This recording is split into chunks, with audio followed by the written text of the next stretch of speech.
Good evening from the Magnus Arena at the University of Denver in Denver, Colorado. I'm Jim Lara of the PBS NewsHour, and I welcome you to the first of the 2012 presidential debates between President Barack Obama, the Democratic nominee, and former Massachusetts Governor Mitt Romney, the Republican nominee. This debate and the next three, two presidential, one vice presidential, are sponsored by the Commission on Presidential Debates. Tonight's 90 minutes will be about domestic issues and will follow a format designed by the Commission. There will be 6 roughly 15-minute segments with 2-minute answers for the first question, then open discussion for the remainder of each segment. Thousands of people offered suggestions on segment subjects or questions via the internet and other means, but I made the final selections, and for the record, they were not submitted for approval to the Commission or the candidates. The segments, as I announced in advance, will be 3 on the economy and 1 each on health care, the role of government, and governing, with an emphasis throughout on differences, specifics, and choices. Both candidates will also have 2-minute closing statements. The audience here in the hall has promised to remain silent. No cheers, applause, boos, hisses, among other noisy, distracting things, so we may all concentrate on what the candidates have to say. There is a noise exception right now, though, as we welcome President Obama and Governor Romney.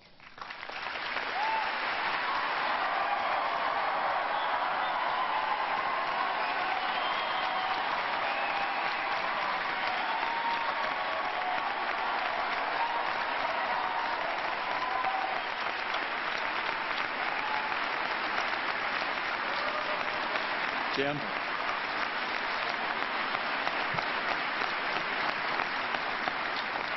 Gentlemen, welcome to you both. Let's start the economy, segment 1, and let's begin with jobs. What are the major differences between the two of you about how you would go about creating new jobs? You have 2 minutes. Each of you have 2 minutes to start. A coin toss is determined. Mr. President, you go first. Well, thank you very much, Jim, for this opportunity. I want to thank Governor Romney and the University of Denver for your hospitality. There are a lot of points I want to make tonight, but the most important one is that 20 years ago I became the luckiest man on earth because Michelle Obama agreed to marry me. And so I just want to wish, sweetie, you happy anniversary and let you know that a year from now we will not be celebrating it in front of 40 million people. 4 years ago we went through the worst financial crisis since the Great Depression. Millions of jobs were lost. The auto industry was on the brink of collapse. The financial system had frozen up. And because of the resilience and the determination of the American people, we've begun to fight our way back. Over the last 30 months, we've seen 5 million jobs in the private sector created. The auto industry has come roaring back, and housing has begun to rise. But we all know that we've still got a lot of work to do.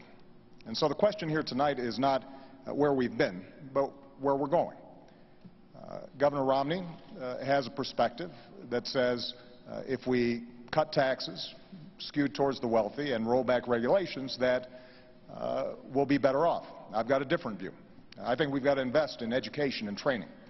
I think it's important for us to develop new sources of energy here in America, that we change our tax code to make sure that we're helping small businesses and companies that are investing here in the United States, that we take some of the money that we're saving as we wind down 2 wars to rebuild America, and that we reduce our deficit in a balanced way that allows us to make these critical investments.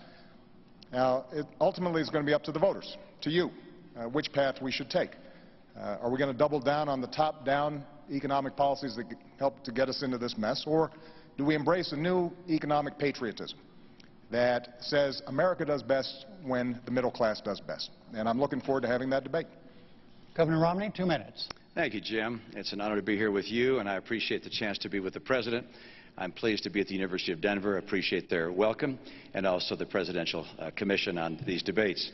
And congratulations to you, Mr. President, on your anniversary. I'm sure this was the most romantic place you could imagine, here with me. So congratulations. This is obviously a very tender topic. I've had the occasion over the last couple of years of meeting people across the country. I was in Dayton, Ohio, and a woman grabbed my arm, and she said, "I've been out of work since May. Can you help me?" Ann yesterday was at a rally in Denver, and a woman came up to her with a baby in her arms and said, "Ann, my husband has had 4 jobs in 3 years, part-time jobs. He's lost his most recent job, and we've now just lost our home. Can you help us?" And the answer is yes, we can help, but it's going to take a different path, not the one we've been on, not the one the President describes as a top-down cut taxes for the rich. That's not what I'm going to do. My plan has 5 basic parts. 1, get us energy independent, North American energy independent. That creates about 4 million jobs. Number 2, open up more trade, particularly in Latin America. Crack down on China if and when they cheat. Number 3, make sure our people have the skills they need to succeed and the best schools in the world. We're far away from that now. Number 4, get us to a balanced budget. Number 5, champion small business. It's small business that creates the jobs in America. And over the last 4 years, small business people have decided that America may not be the place to open a new business because new business startups are down to a 30-year low. I know what it takes to get small business growing again, to hire people. Now, I'm concerned that the path that we're on has just been unsuccessful. The President has a view very similar to the view he had when he ran 4 years ago, that a bigger government, spending more, taxing more, regulating more, if you will, trickle-down government would work. That's not the right answer for America. I'll restore the vitality that gets America working again. Thank you. Mr. President, please respond directly to what the governor just said about trickle-down, his trickle-down approach, as he said yours is. Well, let me talk specifically about what I think we need to do. First, we've got to improve our education system. And we've made enormous progress drawing on ideas both from Democrats and Republicans that are already starting to show gains in some of the toughest to deal with schools. We've got a program called Race to the Top that has prompted reforms in 46 states around the country, raising standards, improving how we train teachers. So now I want to hire another 100,000 new math and science teachers and create 2 million more slots in our community colleges so that people can get trained for the jobs that are out there right now. And I want to make sure that we keep tuition low for our young people. When it comes to our tax code, Governor Romney and I both agree that our corporate tax rate is too high. So I want to lower it, particularly for manufacturing, taking it down to 25%. But I also want to close those loopholes that are giving incentives for companies that are shipping jobs overseas. I want to provide tax breaks for companies that are investing here in the United States. On energy, Governor Romney and I, we both agree that we've got to boost American energy production. And oil and natural gas production are higher than they've been in years. But I also believe that we've got to look at the energy sources of the future, like wind and solar and biofuels, and make those investments. So all of this is possible. Now, in order for us to do it, we do have to close our deficit, and one of the things I'm sure we'll be discussing tonight is how do we deal with our tax code, and how do we make sure that we are reducing spending in a responsible way, but also how do we have enough revenue to make those investments. And this is where there's a difference, because Governor Romney's Central Economic Plan calls for a $5 trillion tax cut, on top of the extension of the Bush tax cuts, that's another $1 trillion, and $2 trillion in additional military spending that the military hasn't asked for. That's $8 trillion. How we pay for that, reduce the deficit, and make the investments that we need to make without dumping those costs on the middle-class Americans, I think, is one of the central questions of this campaign. Both of you have spoken about a lot of different things, and we're going to try to get through them in as specific a way as we possibly can. But first, Governor Romney, do you have a question that you'd like to ask the President directly about something he just said? Well, sure. I'd like to clear up the record and go through piece by piece. First of all, I don't have a $5 trillion tax cut. I don't have a tax cut of the scale that you're talking about. My view is that we ought to provide tax relief to people in the middle class. But I'm not going to reduce the share of taxes paid by high-income people. High-income people are doing just fine in this economy. They'll do fine whether you're president or I am. The people who are having a hard time right now are middle-income Americans. Under the president's policies, middle-income Americans have been buried. They're just being crushed. Middle-income Americans have seen their income come down by $4,300. This is a tax in and of itself. I'll call it the economy tax. It's been crushing. At the same time, gasoline prices have doubled under the president. Electric rates are up. Food prices are up. Health care costs have gone up by $2,500 a family. Middle-income families are being crushed.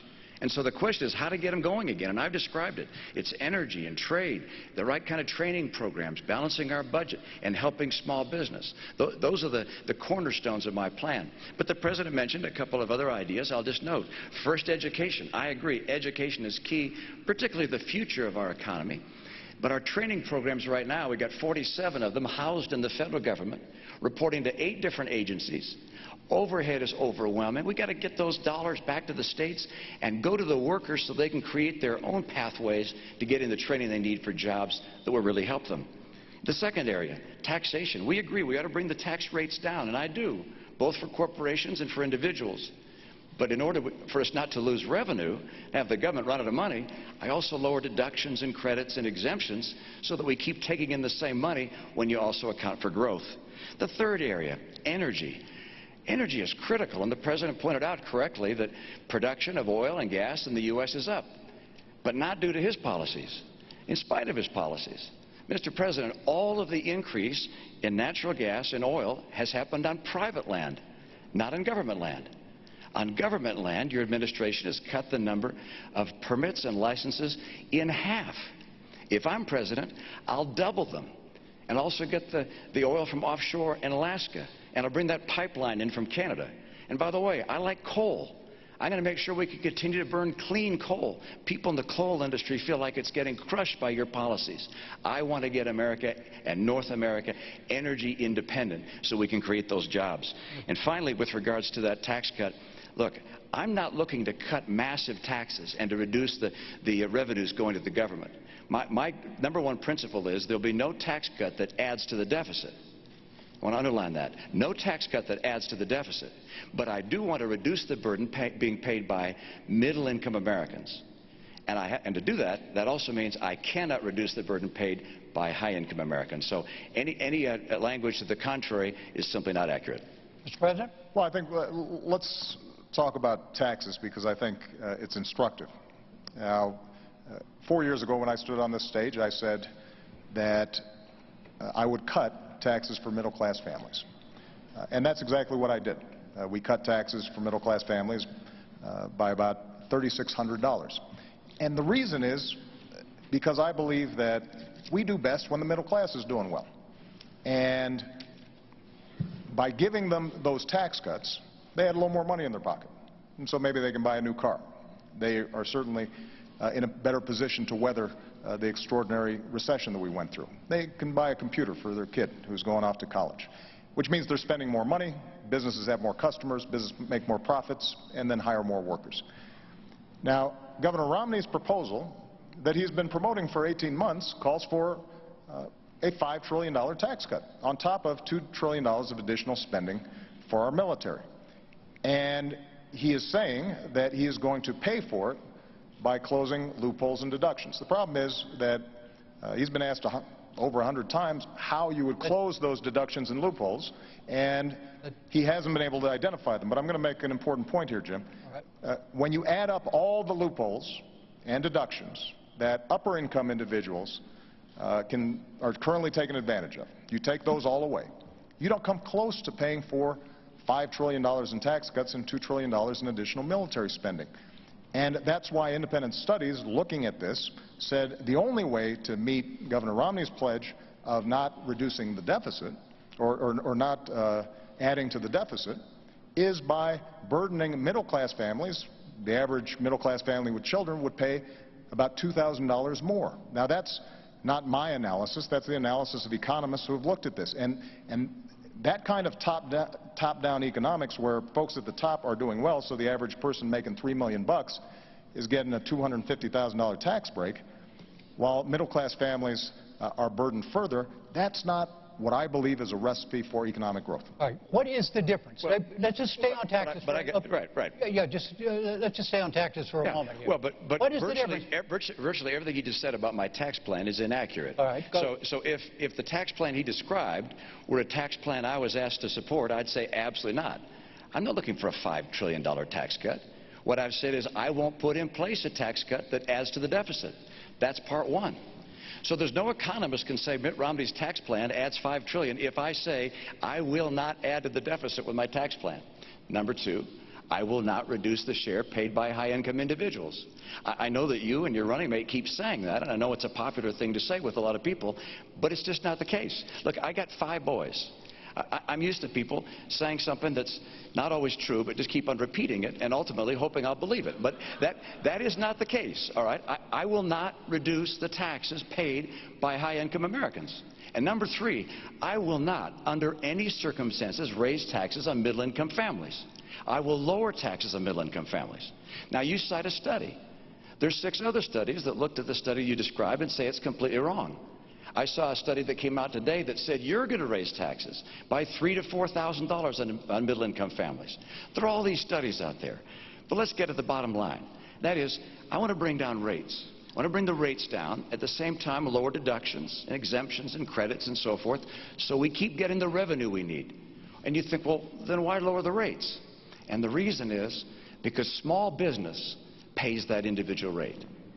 54% of America's workers work in businesses that are taxed not at the corporate tax rate, but at the individual tax rate.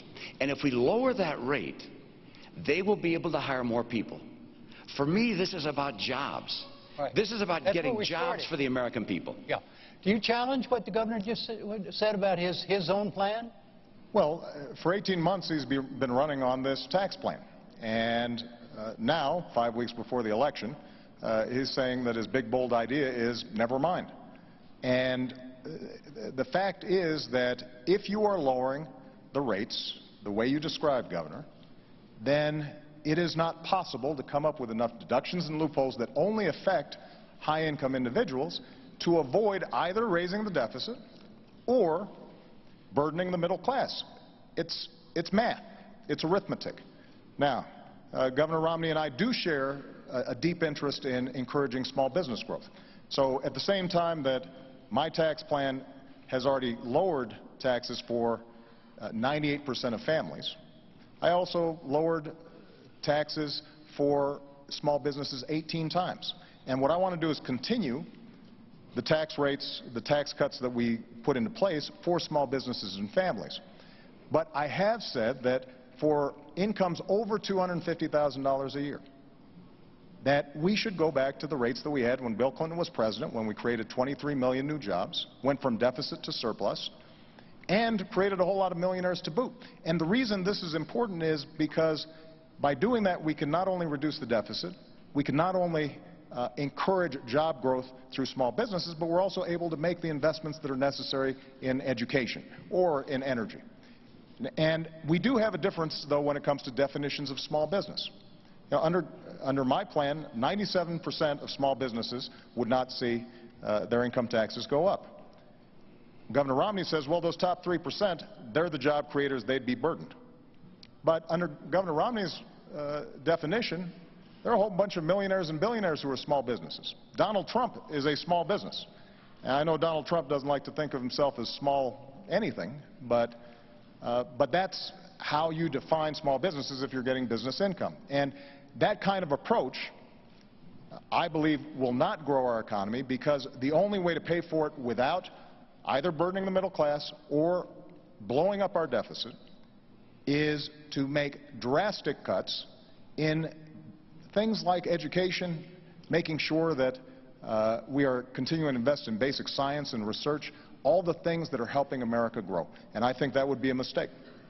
All right. Jim, let me just come back on that point, which is Just for the these record, small businesses we're talking about. Excuse me, just so everybody understands. Yeah. We're way over our first 15 minutes. It's fun, isn't it? It's okay. It's great. That's great. okay. No problem. No, you all don't have a problem. I don't have a problem because we're still on the economy. Right. But we're going to come back to taxes and we're going to move on to the deficit and a lot of other things too. Okay, but go ahead, sir. You bet.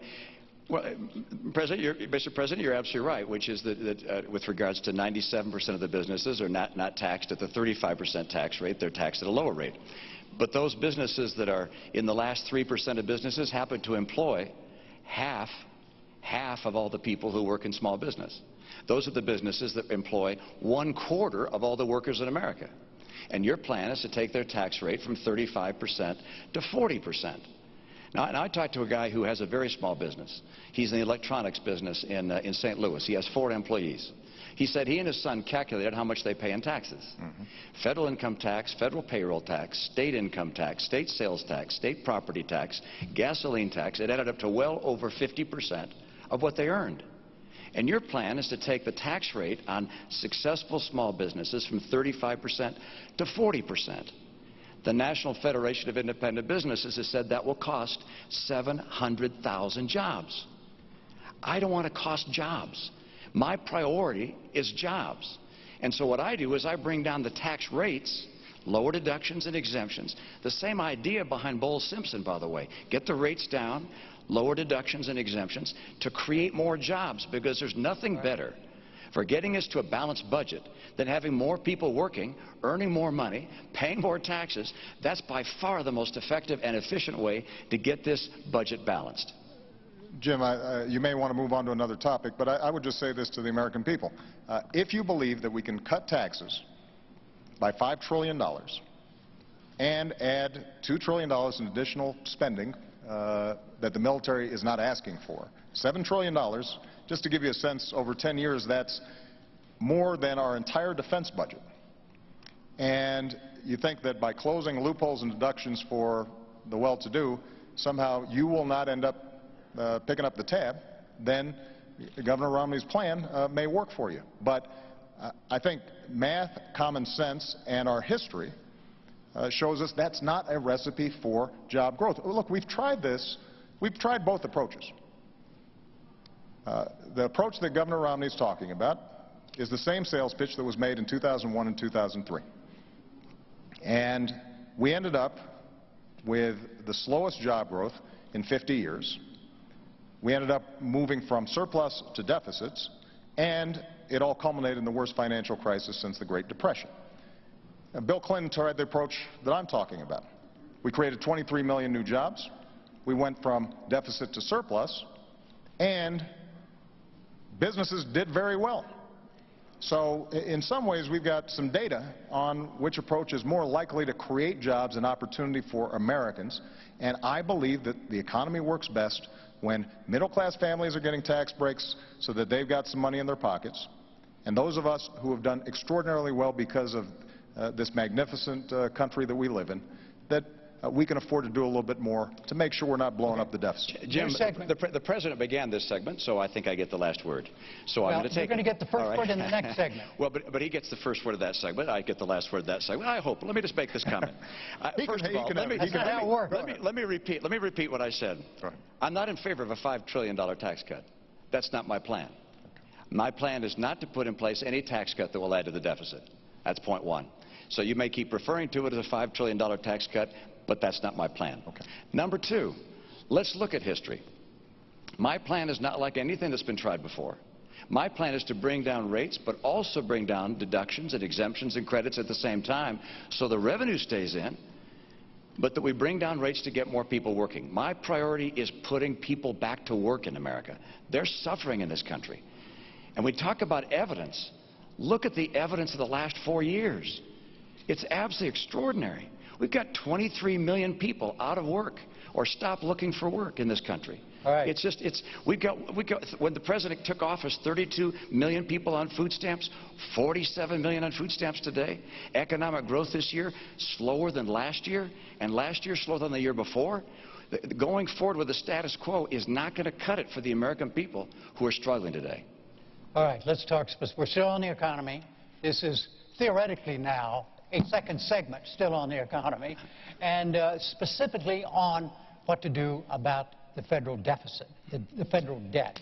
And the question, you each have 2 minutes on this, and Governor Romney, you go first because the President went first on segment one. And the question is this: what are the differences between the two of you as to how you would go about tackling the deficit problem in this country? Well, good. I'm glad you raised that, and it's a critical issue. I think it's not just an economic issue. I think it's a moral issue. I think it's frankly not moral for my generation to keep spending massively more than we take in, knowing those burdens are going to be passed on to the next generation. And they're going to be paying the interest and the principal all their lives. And the amount of debt we're adding at $1 trillion a year is simply not moral. So how do we deal with it? Well, mathematically, there are 3 ways that you can cut a deficit. One, of course, is to raise taxes. Number 2 is to cut spending. And number 3 is to grow the economy. Because if more people work in a growing economy, they're paying taxes, and you can get the job done that way.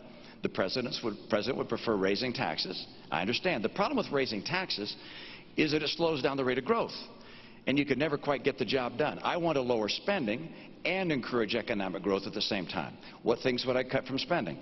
Well, first of all, I will eliminate all programs by this test if they don't pass it. Is the program so critical it's worth borrowing money from China to pay for it? And if not, I'll get rid of it. Obamacare's on my list. I apologize, Mr. President. I use that term with all respect, by the way. Good. Okay, good. So I'll get rid of that. I'm sorry, Jim. I'm going to stop the subsidy to PBS. I'm going to stop other things. I like PBS. I love Big Bird. I actually like you, too. But I'm not going to keep on spending money on things to borrow money from China to pay for. So that's number 1.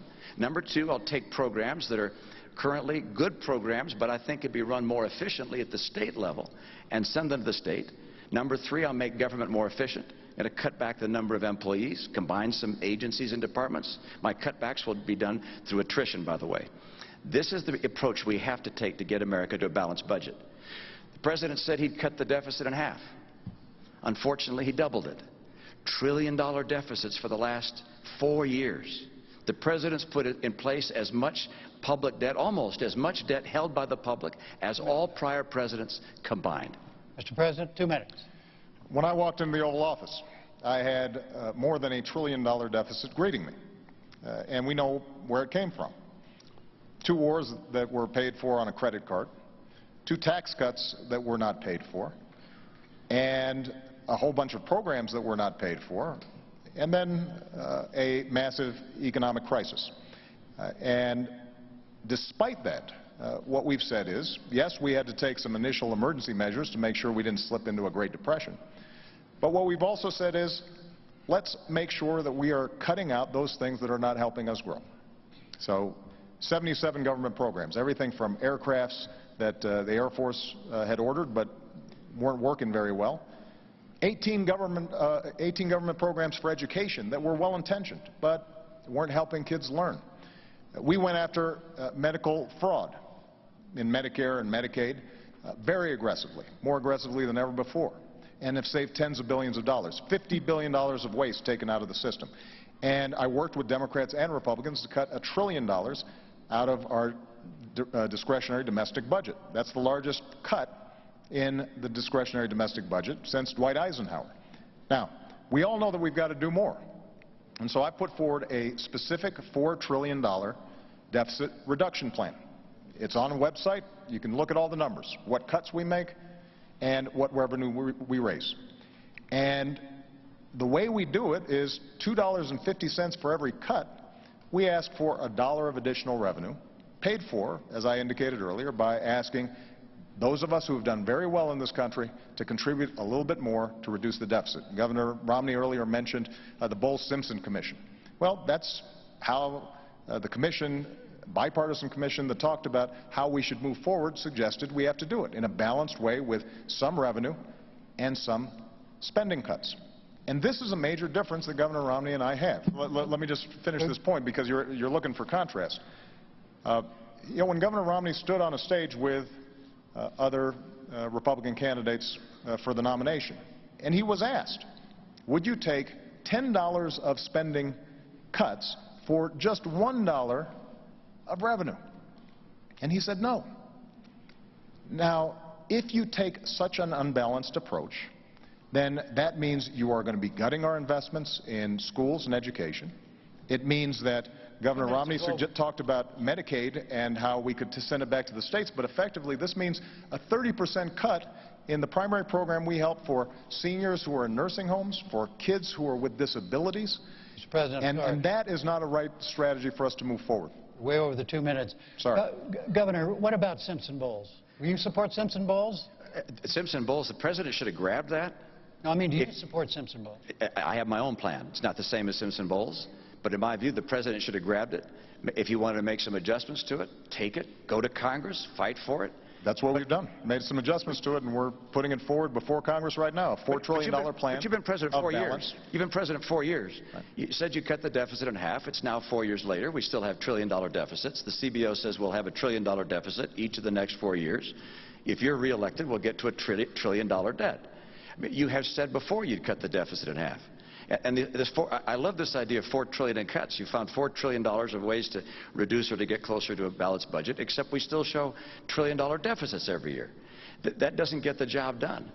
Let me come back and say, why is it that I don't want to raise taxes? Why don't I want to raise taxes on people?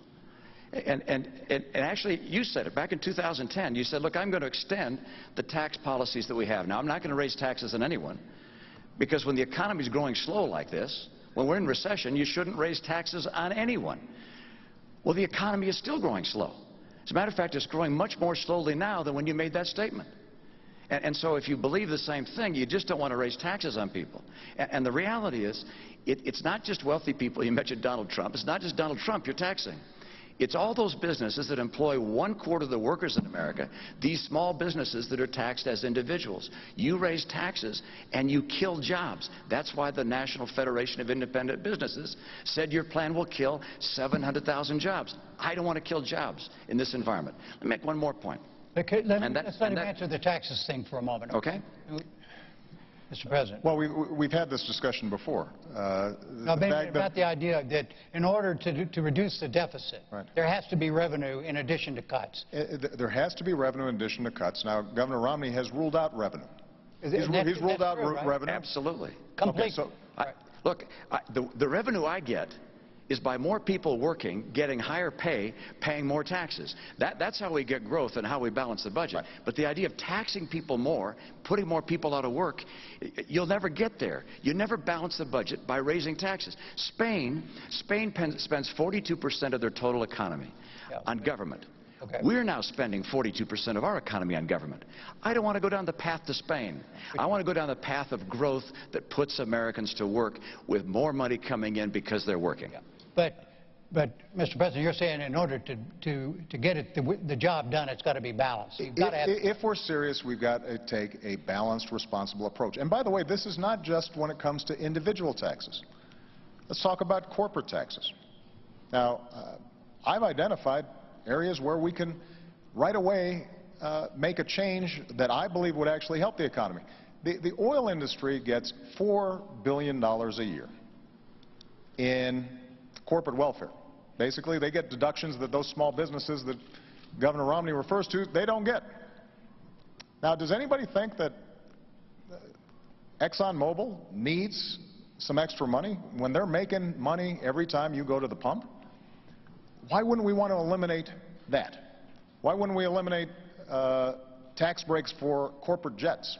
My attitude is if you got a corporate jet, you can probably afford to pay full freight, not get a special break for it. When it comes to corporate taxes, Governor Romney has said he wants to, in a revenue-neutral way, close loopholes, deductions. He hasn't identified which ones they are, but thereby bring down the corporate rate. Well, I want to do the same thing, but I've actually identified how we can do that. And part of the way to do it is to not give tax breaks to companies that are shipping jobs overseas. Right now, you can actually take a deduction for moving a plant overseas. I think most Americans would say that doesn't make sense, and all that raises revenue. And so if we take a balanced approach, what that then allows us to do is also to help young people, the way we already have during my administration, make sure that they can afford to go to college. It means that the teacher that I met in Las Vegas, a wonderful young lady, who describes to me she's got 42 kids in her class. The first 2 weeks, she's got some of them sitting on the floor until finally they get reassigned. They're using textbooks that are 10 years old. That is not a recipe for growth. That's not how America was built. And so budgets reflect choices. Ultimately, we're going to have to make some decisions. And if we're asking for no revenue, then that means that we've got to get rid of a whole bunch of stuff. And the magnitude of the tax cuts that you're talking about, Governor, would end up resulting in severe hardship for people, but more importantly, would not help us grow. As I indicated before, when you talk about shifting Medicaid to states, we're talking about potentially a 30% cut in Medicaid over time. Now, that may not seem like a big deal when it just is paper, numbers on a sheet of paper. But if we're talking about a family who's got an autistic kid and is depending on that Medicaid, that's a big problem. And governors are creative, there's no doubt about it. But they're not creative enough to make up for 30% of revenue on something like Medicaid. What ends up happening is some people end up not getting help. Jim, we've gone on a lot of topics there, and so it's going to take a minute to go from Medicaid to schools, to oil, to tax breaks and companies going overseas. So let's go through them one by one. First of all, the Department of Energy has said the tax break for oil companies is $2.8 billion a year. And it's actually an accounting treatment, as you know, that's been in place for 100 years. Now, it's time to end it. And in 1 year, you provided $90 billion in breaks to the green energy world. Now, I like green energy as well, but that's about 50 years' worth of what oil and gas receives. And you say Exxon and Mobil. Actually, this $2.8 billion goes largely to small companies, to drilling operators and so forth. But, you know, if we get that tax rate from 35% down to 25%, well, that $2.8 billion is on the table. Of course it's on the table. That's probably not going to survive if you get that rate down to 25%. But don't forget, you put $90 billion, like 50 years' worth of breaks into solar and wind, to Solyndra and Fisker and Tesla and Enter1. I mean, I had a friend who said you don't just pick the winners and losers, you pick the losers. All right? So this is not the kind of policy you want to have. You want to get America energy secure. The second topic, which is you said you get a deduction for taking a plant overseas. Look, I've been in business for 25 years. I have no idea what you're talking about. I maybe need to get a new accountant. But the idea that you get a break for shipping jobs overseas is simply not the case. What we do have right now is a setting where I'd like to bring money from overseas back to this country. And finally, Medicaid to states, I'm not quite sure where that came in except this, which is I would like to take the Medicaid dollars that go to states and say to a state, you're going to get what you got last year, plus inflation, plus 1%, and then you're going to manage your care for your poor in the way you think best. And I remember as a governor, when this idea was floated by Tommy Thompson, the governors, Republican and Democrats, said, please let us do that. We can care for our own poor in so much better and more effective a way than having the federal government tell us how to care for our poor. So let's state, one of the magnificent things about this country is the whole idea that states are the laboratories of democracy. Don't have the federal government tell everybody what kind of training programs they have to have and what kind of Medicaid they have to have. Let states do this. And by the way, if a state gets in trouble, well, we can step in and see if we can find a way to help them. But the right approach is one which relies on the brilliance of our people and states, not the federal government. 2 seconds, and we're going on still on the economy on another part of it.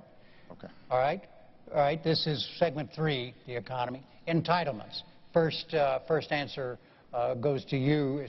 2 minutes, Mr. President. Do you see a major difference between the two of you on Social Security?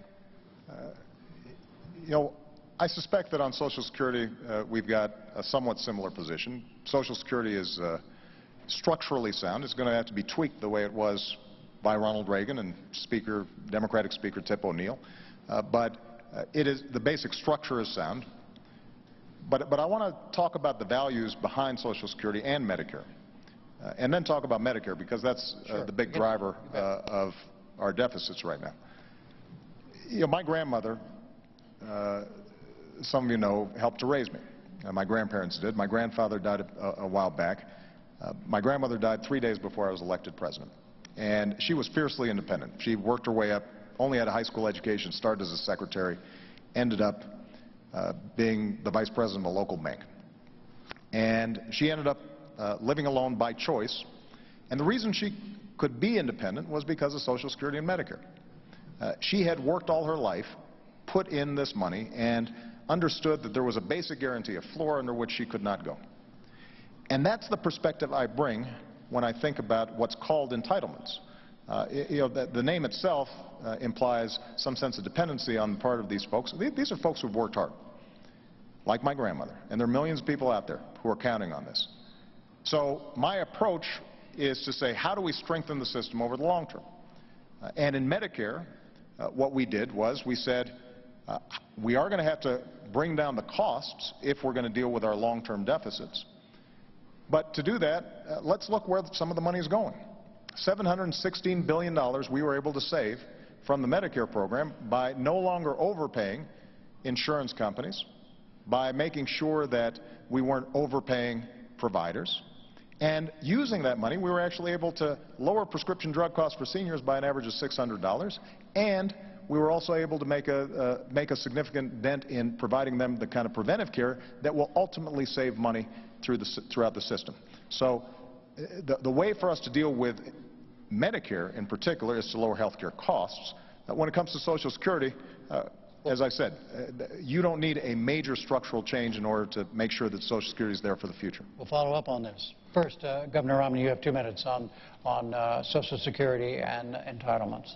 Well, Jim, our seniors depend on these programs, and I know any time we talk about entitlements, people become concerned that something's going to happen that's going to change their life for the worst.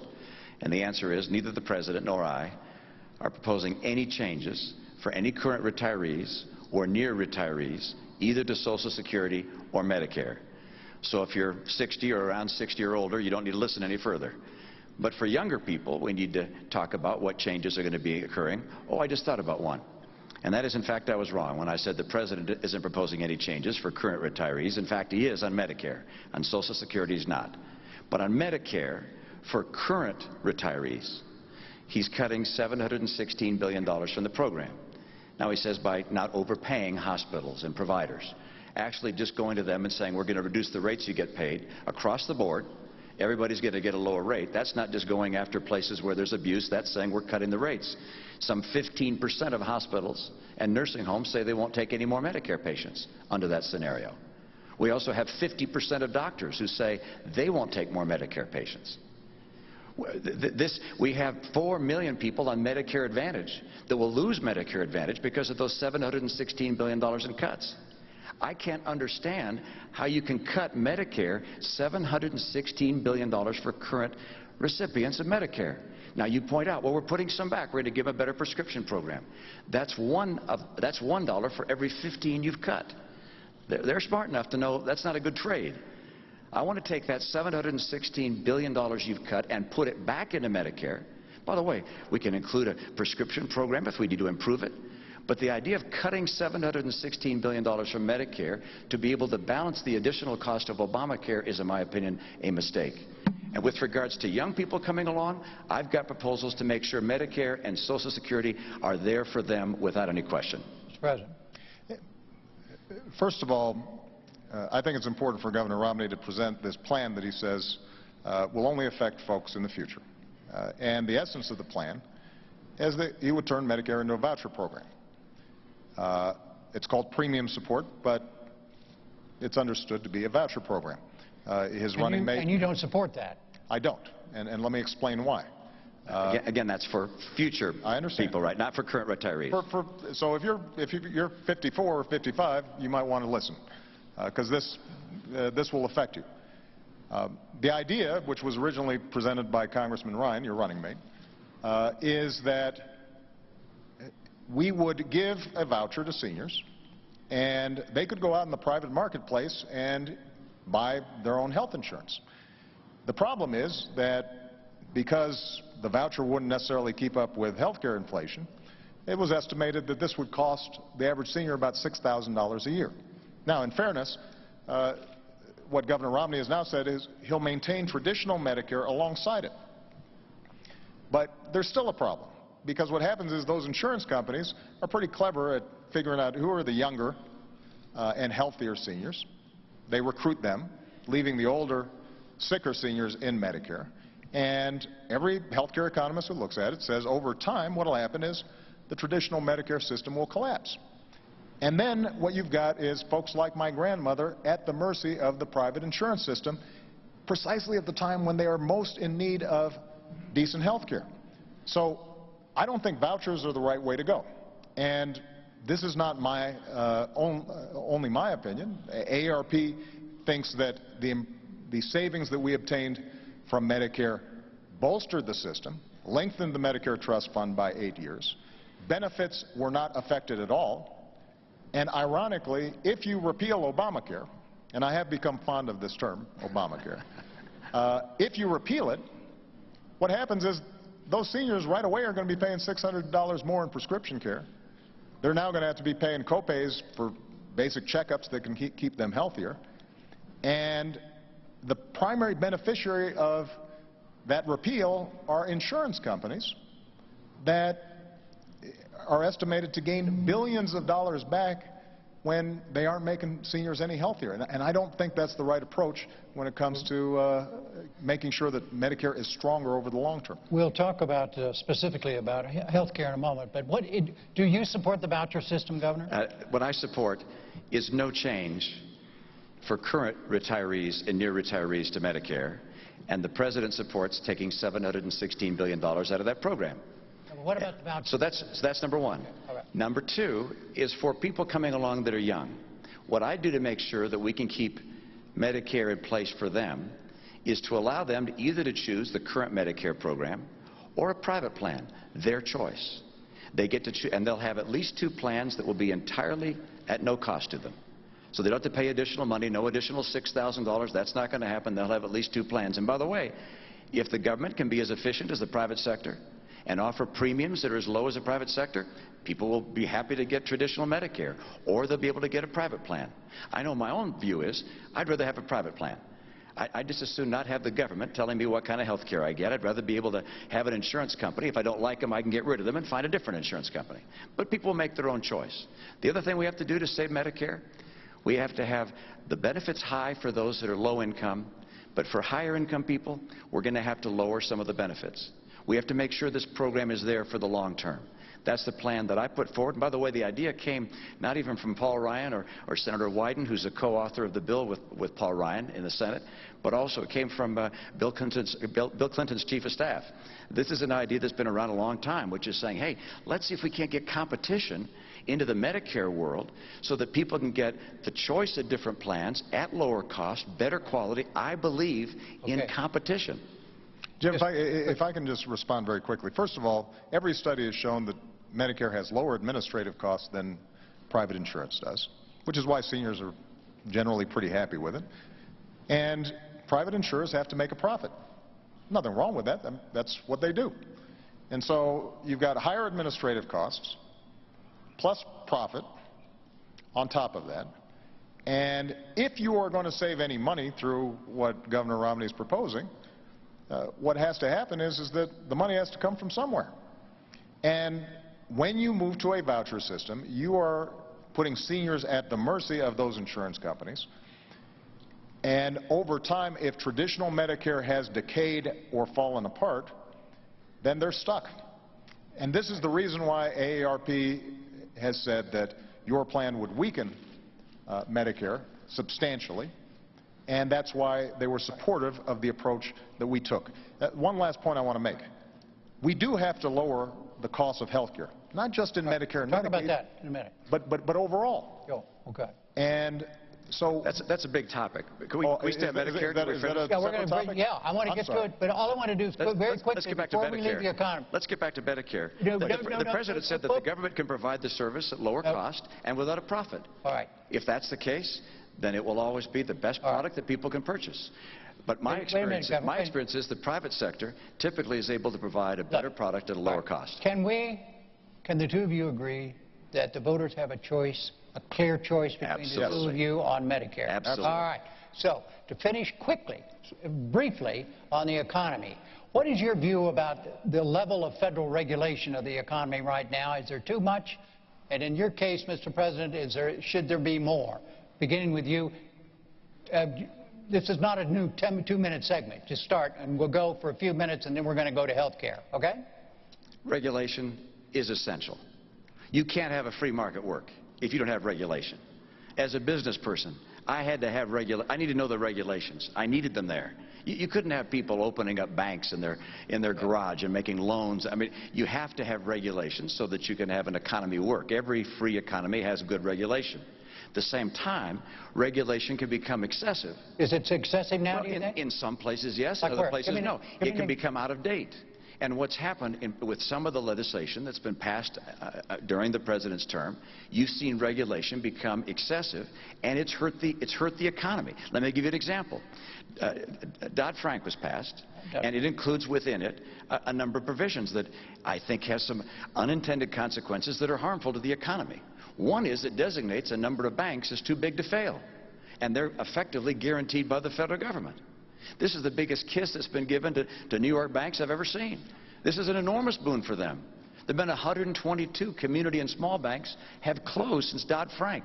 So there's one example. Here's another. In Dodd-Frank, it says... You want to repeal Dodd-Frank? Well, I would repeal it and replace it. We're not going to get rid of all regulation. You have to have regulation. Okay. And there's some parts of Dodd-Frank that make all the sense in the world. You need transparency. You need to have leverage limits for institutions. Well, here's a specific. But let's mention the other one. Let's talk the other big one. No, let's not. Okay. Let's let him respond. Let's let him respond to this specific on Dodd-Frank and what the governor just said. Well, I think this is a great example. The reason we have been in such an enormous economic crisis was prompted by reckless behavior across the board. Now, it wasn't just on Wall Street. You had loan officers that were given loans and mortgages that really shouldn't have been given because the folks didn't qualify. You had people who were borrowing money to buy a house that they couldn't afford. You had credit agencies that were stamping these as A1 great investments when they weren't. But you also had banks making money hand over fist, churning out products that the bankers themselves didn't even understand in order to make big profits, but knowing that it made the entire system vulnerable. So what did we do? We stepped in and had the toughest reforms on Wall Street since the 1930s. We said, you've got banks, you've got to raise your capital requirements. You can't engage in some of this risky behavior that is putting Main Street at risk. We're going to make sure that you've got to have a living will so we can know how you're going to wind things down if you make a bad bet, so we don't have other taxpayer bailouts. In the meantime, by the way, we also made sure that all the help that we provided those banks was paid back, every single dime, with interest. Now, Governor Romney has said he wants to repeal Dodd-Frank. And, you know, I appreciate, and it appears we've got some agreement that a marketplace to work has to have some regulation. But in the past, Governor Romney has said he just wants to repeal Dodd-Frank, roll it back. And so the question is, does anybody out there think that the big problem we had is that there was too much oversight and regulation of Wall Street? Because if you do, then Governor Romney is your candidate. But that's not what I believe. That's just not the facts. Look, we have to have regulation in Wall Street. Yeah. That's why I'd have regulation. But I wouldn't designate 5 banks as too big to fail and give them a blank check. That's one of the unintended consequences of Dodd-Frank. It wasn't thought through properly. We need to get rid of that provision because it's killing regional and small banks. They're getting hurt. Let me mention another regulation in Dodd-Frank. You say we were giving mortgages to people who weren't qualified. That's exactly right. It's one of the reasons for the great financial calamity we had. And so Dodd-Frank correctly says we need to have qualified mortgages, and if you give a mortgage that's not qualified, there are big penalties. Except they didn't ever go on to define what a qualified mortgage was. It's been 2 years. We don't know what a qualified mortgage is yet. So banks are reluctant to make loans, mortgages. Try and get a mortgage these days.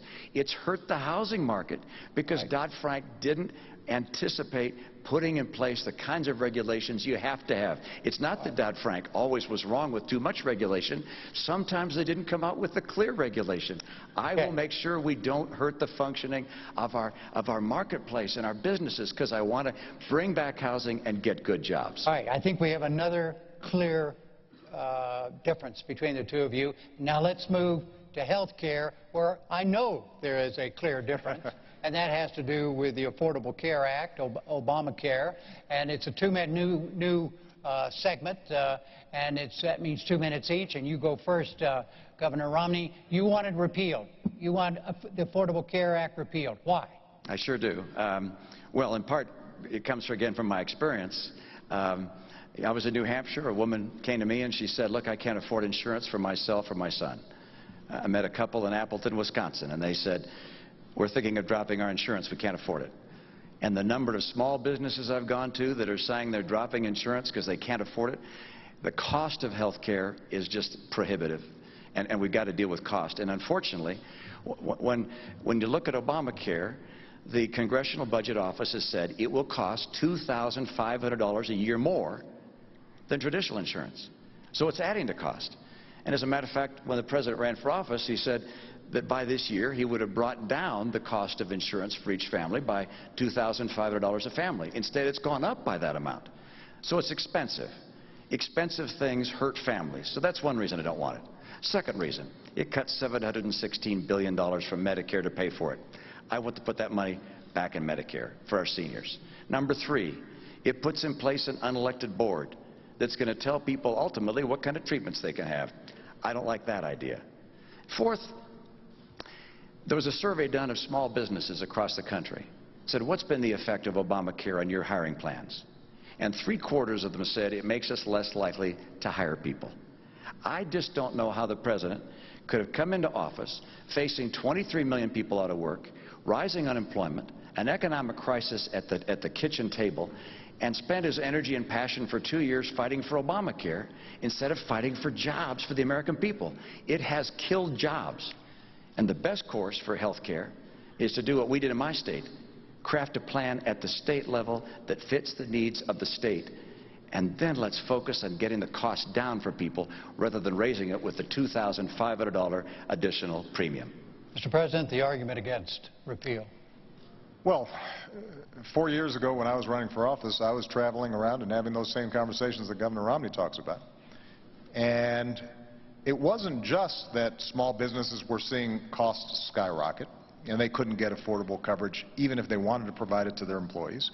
It wasn't just that this was the biggest driver of our federal deficit, our overall health care costs, but it was families who were worried about going bankrupt if they got sick. Millions of families all across the country. If they had a pre-existing condition, they might not be able to get coverage at all. If they did have coverage, insurance companies might impose an arbitrary limit. And so as a consequence, they're paying their premiums. Somebody gets really sick. Lo and behold, they don't have enough money to pay the bills because the insurance companies say that they've hit the limit. So we did work on this alongside working on jobs because this is part of making sure that middle-class families are secure in this country. And let me tell you exactly what Obamacare did. Number one, if you've got health insurance, it doesn't mean a government takeover. You keep your own insurance. You keep your own doctor. But it does say insurance companies can't jerk you around. They can't impose arbitrary lifetime limits. They have to let you keep your kid on your insurance plan until you're 26 years old. And it also says that you're going to have to get rebates if insurance companies are spending more on administrative costs and profits than they are on actual care. Number two, if you don't have health insurance, we're essentially setting up a group plan that allows you to benefit from group rates that are typically 18% lower than if you're out there trying to get insurance on the individual market. Now, the last point I'd make before... 2 minutes is up, sir. No, I think I had 5 seconds before you interrupted me, was... the irony is that we've seen this model work really well in Massachusetts because Governor Romney did a good thing, working with Democrats in the state to set up what is essentially the identical model, and as a consequence, people are covered there. It hasn't destroyed jobs, and as a consequence, we now have a system in which we have the opportunity to start bringing down costs as opposed to just leaving millions of people out in the cold. Your 5 seconds went away a long time ago. All right, Governor, tell the president directly why you think what he just said is wrong about Obama. Well, I did with my first statement, but I'll go on. Please elaborate. I'll elaborate. Exactly right.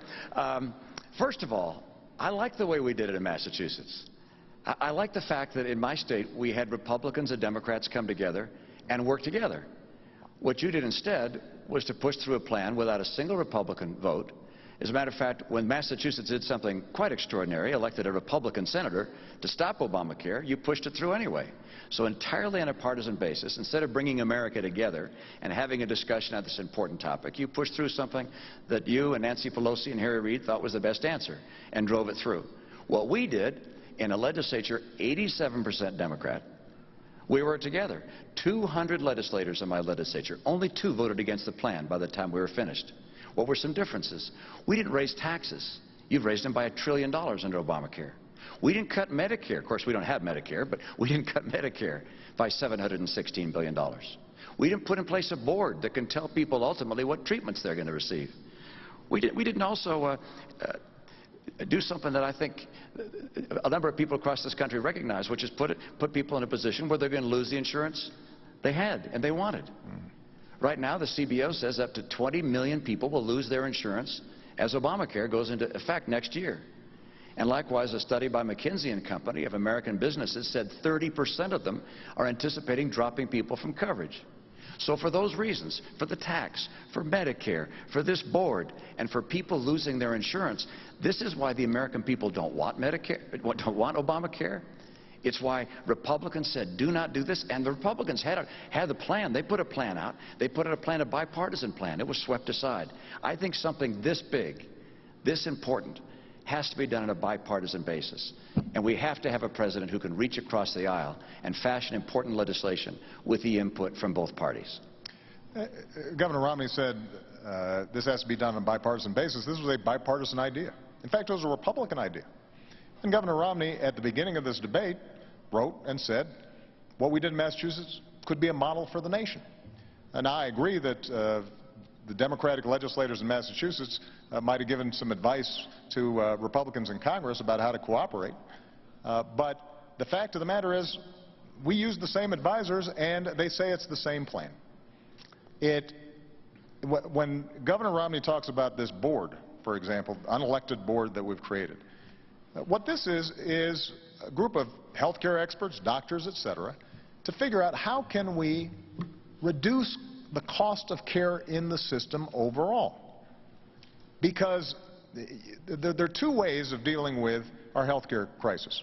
One is to simply leave a whole bunch of people uninsured and let them fend for themselves, to let businesses figure out how long they can continue to pay premiums until finally they just give up and their workers are no longer getting insured. And that's been the trend line.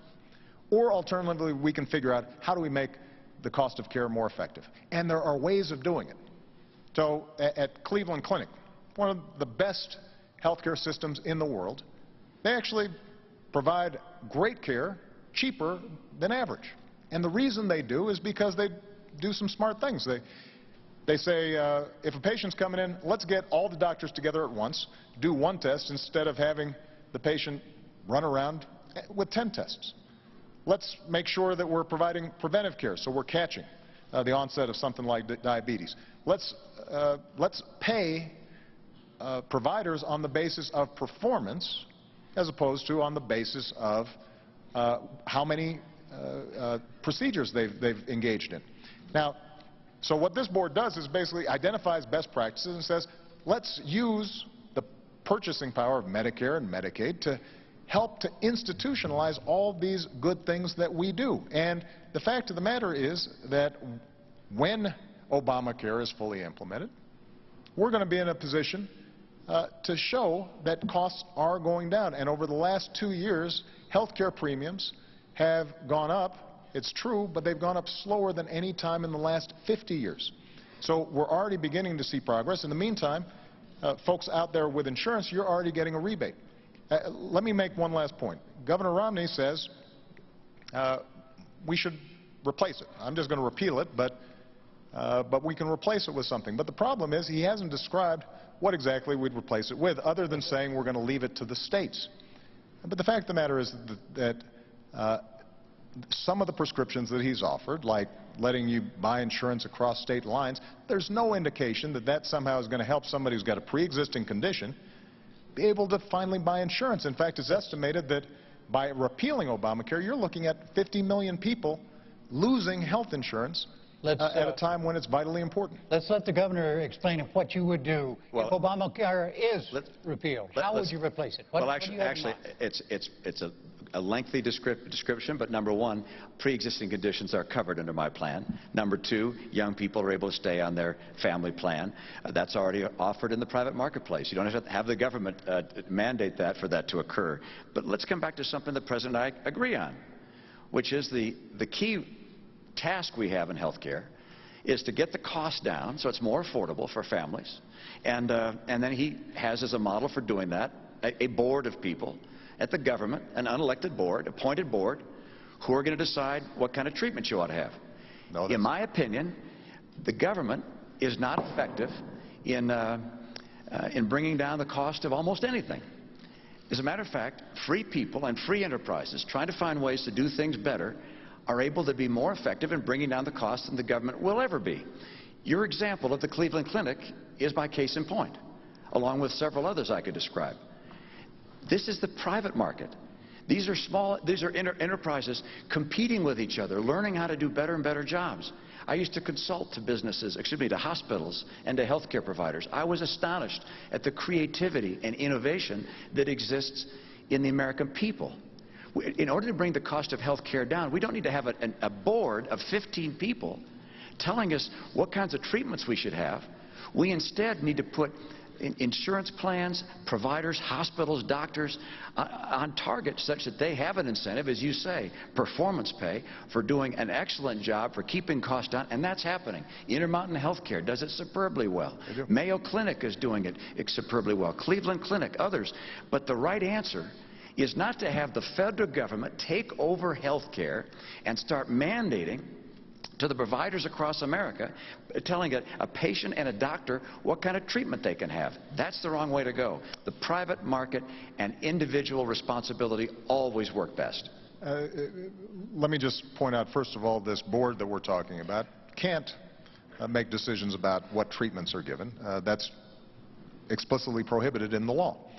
But let's go back to what Governor Romney indicated, that under his plan, he would be able to cover people with pre-existing conditions. Well, actually, Governor, that isn't what your plan does. What your plan does is to duplicate what's already the law, which says, if you are out of health insurance for 3 months, then you can end up getting continuous coverage, and an insurance company can't deny you if it's been under 90 days. But that's already the law, and that doesn't help the millions of people out there with pre-existing conditions. There's a reason why Governor Romney set up the plan that he did in Massachusetts. It wasn't a government takeover of health care. It was the largest expansion of private insurance. But what it does say is that insurers, you've got to take everybody. Now, that also means that you've got more customers. But when Governor Romney says that he'll replace it with something, but can't detail how it will be, in fact, replaced, and the reason he set up the system he did in Massachusetts was because there isn't a better way of dealing with the pre-existing conditions problem. It just reminds me of, he says that he's going to close deductions and loopholes for his tax plan. That's how it's going to be paid for, but we don't know the details.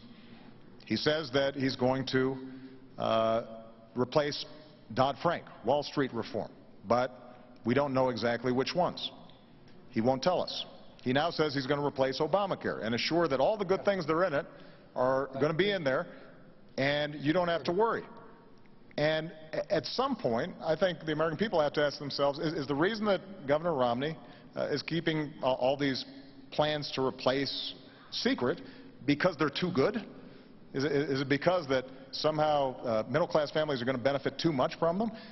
No, the reason is because when we reform Wall Street, when we tackle the problem of pre-existing conditions, Right. then these are tough problems, and we've got to make choices. Right, and the choices we've made have been ones that ultimately are benefiting middle-class families all across the country. We're going to move to a... No, I have to respond to that, Well, which is my experience as a governor, is if I come in and lay down a piece of legislation and say it's my way or the highway, I don't get a lot done. What I do is the same way that Tip O'Neill and Ronald Reagan worked together some years ago. When Ronald Reagan ran for office, he laid out the principles that he was going to foster. He said he was going to lower tax rates. He said he was going to broaden the base. You've said the same thing. You're going to simplify the tax code, broaden the base. Those are my principles. I want to bring down the tax burden on middle-income families. And I'm going to work together with Congress to say, okay, what are the various ways we could bring down deductions, for instance? One way, for instance, would be to have a single number. Make up a number, $25,000, $50,000. Anybody can have deductions up to that amount. And then that number disappears for high-income people. That's one way one could do it. One could follow Bowles-Simpson as a model and take deduction by deduction and make differences that way. There are alternatives to accomplish the objective I have, which is to bring down rates, broaden the base, simplify the code, and create incentives for growth. And with regards to health care, you had remarkable details with regards to my pre-existing condition plan. You obviously have studied up on my plan. In fact, I do have a plan that deals with people with pre-existing conditions. That's part of my health care plan. And what we did in Massachusetts is a model for the nation, state by state. And I said that at that time. The federal government taking over health care for the entire nation and whisking aside the 10th Amendment, which gives states the rights for these kinds of things, is not the course for America to have a stronger, more vibrant economy. That is a terrific segue to our next segment, and is the role of government. And let's see, role of government, and it is, you are first on this, Mr. President, and the question is this: do you believe, both of you, but you had the first 2 minutes on this, Mr. President, do you believe there's a fundamental difference between the two of you as to how you view the mission of the federal government? Well, I definitely think there are differences. The first role of the federal government is to keep the American people safe. That's its most basic function. And as Commander-in-Chief, that is something that I have worked on and thought about every single day that I've been in the Oval Office. But I also believe that government has the capacity, the federal government has the capacity, to help open up opportunity and create ladders of opportunity and to create frameworks where the American people can succeed. Look, the genius of America is the free enterprise system and freedom, and the fact that people can go out there and start a business, work on an idea, make their own decisions. But as Abraham Lincoln understood, there are also some things we do better together. So in the middle of the Civil War, Abraham Lincoln said, let's help to finance the Transcontinental Railroad. Let's start the National Academy of Sciences. Let's start land-grant colleges, because we want to give these gateways of opportunity for all Americans, because if all Americans are getting opportunity, we're all going to be better off. That doesn't restrict people's freedom, that enhances it. And so what I've tried to do as president is to apply those same principles. And when it comes to education, what I've said is we've got to reform schools that are not working. We used something called Race to the Top. It wasn't a top-down approach, Governor. What we've said is to states, we'll give you more money if you initiate reforms. And as a consequence, you had 46 states around the country who have made a real difference. But what I've also said is let's hire another 100,000 math and science teachers to make sure we maintain our technological lead and our people are skilled and able to succeed. And hard-pressed states right now can't all do that. In fact, we've seen layoffs of hundreds of thousands of teachers over the last several years, and Governor Romney doesn't think we need more teachers. I do, because I think that that is the kind of investment where the federal government can help. It can't do it all, but it can make a difference. And as a consequence, we'll have a better trained workforce, and that will create jobs because companies want to locate in places where we've got a skilled workforce. 2 minutes, Governor, on the role of government. Your view. Well, first, I love great schools. Massachusetts, our schools are ranked #1 of all 50 states. And the key to great schools, great teachers. So I reject the idea that I don't believe in great teachers or more teachers. Every school district, every state should make that decision on their own. The role of government. Look behind us, the Constitution and the Declaration of Independence. The role of government is to promote and protect the principles of those documents. First, life and liberty. We have a responsibility to protect the lives and liberties of our people, and that means a military second to none. I do not believe in cutting our military. I believe in maintaining the strength of America's military. Second, in that line that says we are endowed by our Creator with our rights, I believe we must maintain our commitment to religious tolerance and freedom in this country. That statement also says that we are endowed by our Creator with the right to pursue happiness as we choose. I interpret that as, one, making sure that people who are less fortunate and can't care for themselves are cared by one another. We're a nation that believes that we're all children of the same God, and we care for those that have difficulties, those that are elderly and have problems and challenges, those that are disabled. We care for them, and we look for discovery and innovation, all these things desired out of the American heart to provide the pursuit of happiness for our citizens. But we also believe in maintaining for individuals the right to pursue their dreams and not to have the government substitute itself for the rights of free individuals. And what we're seeing right now is, in my view, a trickle-down government approach, which has government thinking it can do a better job than free people pursuing their dreams, and it's not working. And the proof of that is 23 million people out of work. The proof of that is 1 out of 6 people in poverty. The proof of that is we've gone from 32 million on food stamps to 47 million on food stamps. The proof of that is that 50% of college graduates this year can't find work. We know that the path we're taking is not working. It's time for a new path. All right, let's go through some specifics in terms of how each of you views the role of government. Education. Does the federal government have a responsibility to improve the quality of public education in America? Well, the primary responsibility for education is of course, at the state and local level. But the federal government also can play a very important role. And I agree with Secretary Arne Duncan. It's some ideas he's put forward on Race to the Top. Not all of them, but some of them I agree with, and congratulate him for pursuing that. The federal government can get local and state schools to do a better job. My own view, by the way, is I've added to that. I happen to believe I want the kids that are getting federal dollars from IDEA or Title I. These are disabled kids or poor kids or lower income kids, rather. I want them to be able to go to the school of their choice. So all federal funds, instead of going to the state or to the school district, I'd have go, if you will, follow the child and let the parent and the child decide where to send their student. How do you see the federal government's responsibility to, as I say, to improve the quality of public education in this country? Well, as I've indicated, I think that it has a significant role to play. Through our Race to the Top program, we've worked with Republican and Democratic governors to initiate major reforms, and they're having an impact right now. Do you think you have a difference with your views and those of Governor Romney about education? And this is where budgets matter, because budgets reflect choices.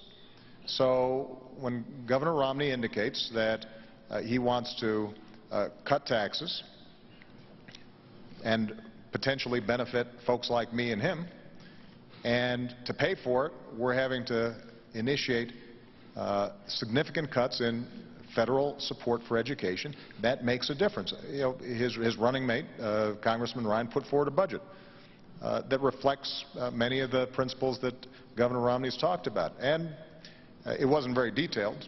This seems to be a trend, but what it did do is to, if you extrapolated how much money we're talking about, you'd look at cutting the education budget by up to 20%. When it comes to community colleges, we are seeing great work done out there all over the country, because we have the opportunity to train people for jobs that exist right now. And one of the things I suspect Governor Romney and I probably agree on is getting businesses to work with community colleges so that they're setting up their training programs. Do you agree, Governor? Let me just finish the point. It's, by what, I suspect it'll be a small going very well in agreement. my state, by the way, yeah. Where they're partnering so that they're designing training programs, and people who are going through them know that there's a job waiting for them if they complete. Okay. That makes a big difference, but that requires some federal support. Let me just say one final example. When it comes to making college affordable, whether it's 2-year or 4-year, one of the things that I did as president was we were sending $60 billion to banks and lenders as middlemen for the student loan program, even though the loans were guaranteed. So there was no risk for the banks or the lenders, but they were taking billions out of the system. And we said, why not cut out the middleman? And as a consequence, what we've been able to do is to provide millions more students assistance, lower keep low interest rates on student loans. And this is an example of where our priorities make a difference. Governor Romney, I genuinely believe, cares about education. But when he tells a student that, you should borrow money from your parents to go to college, that indicates the degree to which there may not be as much of a focus on the fact that folks like myself, folks like Michelle, kids who attend University of Denver just don't have that option. And for us to be able to make sure that they've got that opportunity and they can walk through that door, that is vitally important, not just to those kids. It's how we're going to grow this economy over the long term. We're running out of time, gentlemen. So I think you have a chance. Yes, respond to that. Yes, sir, Governor. Mr. President, you're entitled as a president to your own airplane and to your own house, but not to your own facts. All right? I'm not going to cut education funding. I don't have any plan to cut education funding and grants that go to people going to college. I'm planning on continuing to grow, so I'm not planning on making changes there. But you make a very good point, which is that the place you put your money just makes a pretty clear indication of where your heart is. You put $90 billion into green jobs. And look, I'm all in favor of green energy. $90 billion. That would have hired 2 million teachers. $90 billion. And these businesses, many of them have gone out of business. I think about half of them, of the ones that have been invested in, have gone out of business. A number of them happen to be owned by people who are contributors to your campaigns. Look, the right course for America's government, we're talking about the role of government, is not to become the economic player, picking winners and losers, telling people what kind of health treatment they can receive, taking over the health care system that has existed in this country for a long, long time and has produced the best health records in the world. The right answer for government is to say, how do we make the private sector become more efficient and more effective? How do we get schools to be more competitive? Let's grade them. I propose we grade our schools so parents know which schools are succeeding and failing, so they can take their child to a school that's being more successful. I don't want to cut our commitment to education. I wanted to make it more effective and efficient. And by the way, I've had that experience. I don't just talk about it. I've been there. Massachusetts schools are ranked #1 in the nation. This is not because I didn't have commitment to education. It's because I care about education for all of our kids. All right, gentlemen, look, excuse me one sec. Excuse me, sir. We've got barely have 3 minutes left. I'm not going to grade the two of you and say your answers have been too long or I've done a poor job. You've done a great job. Oh, well, no. But the fact is, government, the role of government and governing, we've lost a pot, in other words. So we only have three minutes left in the debate before we go to your closing statements. And so I want to ask finally here, and remember, we got 3 minutes total time here. And the question is this. Many of the legislative functions of the federal government right now are in a state of paralysis as a result of partisan gridlock. If elected, in your case, if re-elected in your case, what would you do about that? Governor? Jim, I had the great experience, it didn't seem like it at the time, of being elected in a state where my legislature was 87% Democrat. And that meant I figured out from day one I had to get along.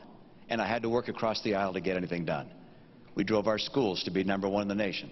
We cut taxes 19 times. What would you do as president? As president, I will sit down on day one, actually the day after I get elected, I'll sit down with leaders, the Democratic leaders, as well as Republican leaders, and continue, as we did in my state. We met every Monday for a couple hours, talked about the issues and the challenges in our state in that case. We have to work on a collaborative basis, not because we're going to compromise our principle, but because there's common ground and the challenges America faces right now. Look, the reason I'm in this race is there are people that are really hurting today in this country. And we face this deficit could crush the future generations. What's happening in the Middle East? There are developments around the world that are of real concern. And Republicans and Democrats both love America, but we need to have leadership leadership in Washington that will actually bring people together and get the job done, and could not care less if it's a Republican or a Democrat. I've done it before. I'll do it again. Mr. President. Well, first of all, I think Governor Romney is going to have a busy first day because he's also going to repeal Obamacare, which will not be very popular among Democrats as you're sitting down with him. Look, my philosophy has been, I will take ideas from anybody, Democrat or Republican, as long as they're advancing the cause of making middle-class families stronger and giving ladders of opportunity into the middle class. That's how we cut taxes for middle-class families and small businesses. That's how we cut $1 trillion of spending that wasn't advancing that cause. That's how we signed 3 trade deals into law that are helping us to double our exports and sell more American products around the world. That's how we repealed Don't Ask, Don't Tell. That's how we ended the war in Iraq, as I promised, and that's how we're going to wind down the war in Afghanistan. That's how we went after al-Qaeda and bin Laden. So we've seen progress even under Republican control of the House of Representatives. But ultimately, part of being principled, part of being a leader is, A, being able to describe exactly what it is that you intend to do, not just saying, I'll sit down, but you have to have a plan. Number 2, what's important is occasionally you've got to say no to folks both in your own party and in the other party. And yes, have we had some fights between me and the Republicans when they fought back against us reining in the excesses of Wall Street? Absolutely, because that was a fight that needed to be had. When we were fighting about whether or not we were going to make sure that Americans had more security with their health insurance, and they said no, yes, that was a fight that we needed to have. All right. And so part of leadership and governing is both saying what it is that you are for, but also being willing to say no to some things. And I've got to tell you, Governor Romney, when it comes to his own party during the course of this campaign, has not displayed that willingness to say no to some of the more extreme parts of his party. That brings us to closing statements.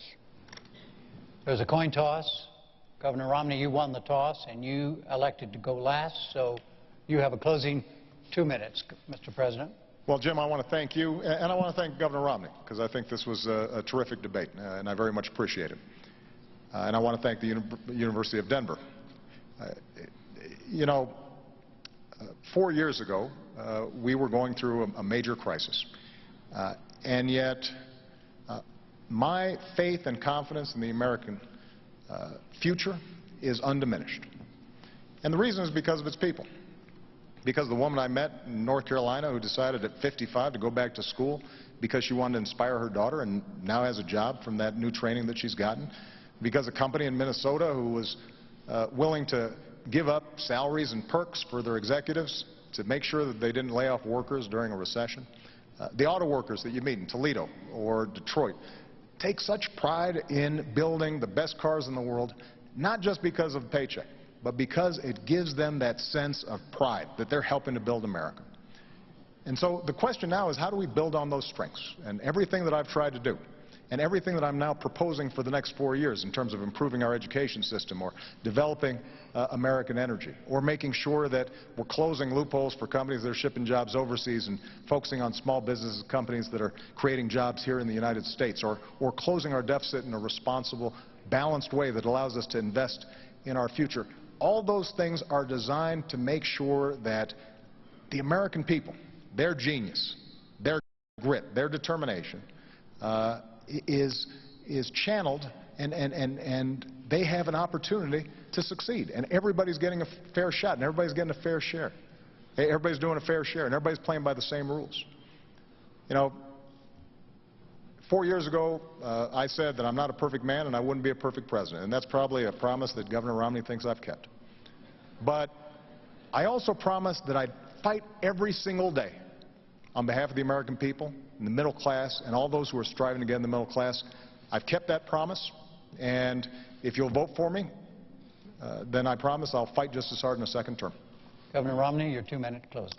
Thank you, Jim, and Mr. President, thank you for tuning in this evening. This is an important election, and I'm concerned about America. I'm concerned about the direction America has been taking over the last 4 years. I know this is bigger than an election about the two of us as individuals. It's bigger than our respective parties. It's an election about the course of America. What kind of America do you want to have for yourself and for your children? And there really are two very different paths that we began speaking about this evening. And over the course of this month, we're going to have two more presidential debates and a vice presidential debate. We'll talk about those two paths. But they lead in very different directions. And it's not just looking to our words that you have to take an evidence of where they go. You can look at the record. There's no question in my mind that if the president were to be reelected, you'll continue to see a middle-class squeeze with incomes going down and prices going up. I'll get incomes up again. You'll see chronic unemployment. We've had 43 straight months with unemployment above 8%. If I'm president, I will help create 12 million new jobs in this country with rising incomes. If the president's reelected, Obamacare will be fully installed.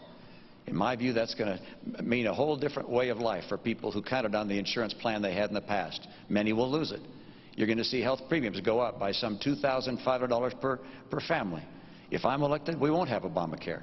We'll put in place the kind of principles that I've put in place in my own state and allow each state to craft their own programs to get people insured, and we'll focus on getting the cost of health care down.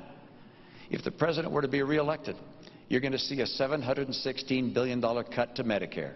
You'll have 4 million people who will lose Medicare Advantage. You'll have hospitals and providers that will no longer accept Medicare patients. I'll restore that $716 billion to Medicare. And finally, military. If the president's reelected, you'll see dramatic cuts to our military. The Secretary of Defense has said these would be even devastating.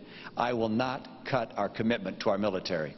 I will keep America strong and get America's middle class working again. Thank you, Jim. Thank you, Governor. Thank you, Mr. President. The next debate will be the vice presidential event on Thursday, October 11th at Center College in Danville, Kentucky. For now, from the University of Denver, I'm Jim Lara. Thank you and good night.